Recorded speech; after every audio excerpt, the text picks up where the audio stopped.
Je réponds sur le champ à votre lettre, marquise. Et je tâcherai d'être clair, ce qui n'est pas facile avec vous, quand une fois vous avez pris le parti de ne pas entendre. Ce n'est pas de cela dont il s'agit, cher vicomte, mais encore entre le parti violent de se perdre et celui sans doute meilleur de rester unis comme nous l'avons été, et de le devenir davantage en reprenant notre première liaison. Excusez-moi. Oui? C'est très impoli de nous interrompre comme ça. Oui, tout l'intérêt de l'œuvre, c'est qu'elle n'a pas de narrateur, donc... Vous faites quoi, là?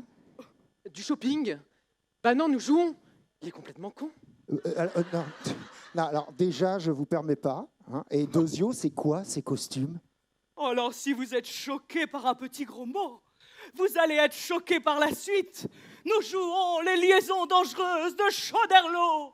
Coderlos, oh, je n'ai jamais su. Alors c'est Pierre Choderlos de Laclos. Alors oui, franchement, entre grossièreté et histoire de fesses, si vous êtes un peu fragile, je vous invite à sortir.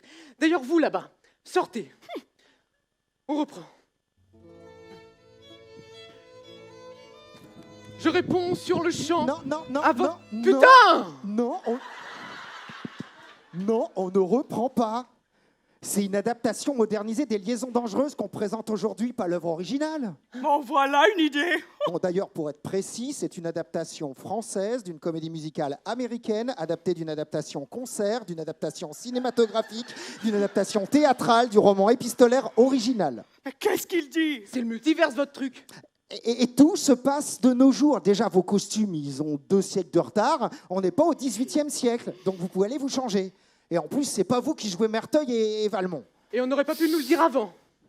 Mais bon, je dois vous avouer que ça me rassure. Il n'est quand même pas très politiquement correct, ce vicomte. Allez, viens, Sandrine. Ça ne va pas se passer comme ça. J'appelle mon agent. Non, je vous demanderai de bien vouloir éteindre votre portable, madame. Mademoiselle. Oui, alors d'ailleurs, tout le monde éteint son portable. Mais de quel droit? Sandrine. Je vais filmer ça et je vais balancer ça sur le net. Vous voulez du scandale? Et bon, je vais vous en donner. On ne laisse pas jouer à cause de ma perruque. Non, mais on ne filme pas, madame. Mademoiselle. Allez, Sandrine, arrête ton caca nerveux et viens de changer. Désolé pour le dérangement. C'était quoi ça?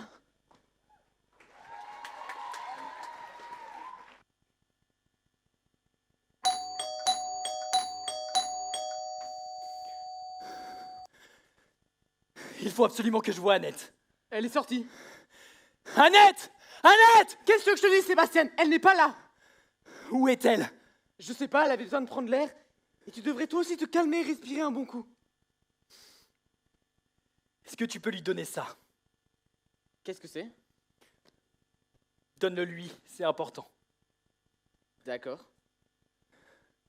Tu lui donnes, hein, et dis-lui de m'appeler. Tu peux compter sur moi.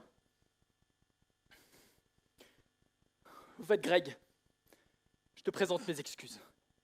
Pour tout.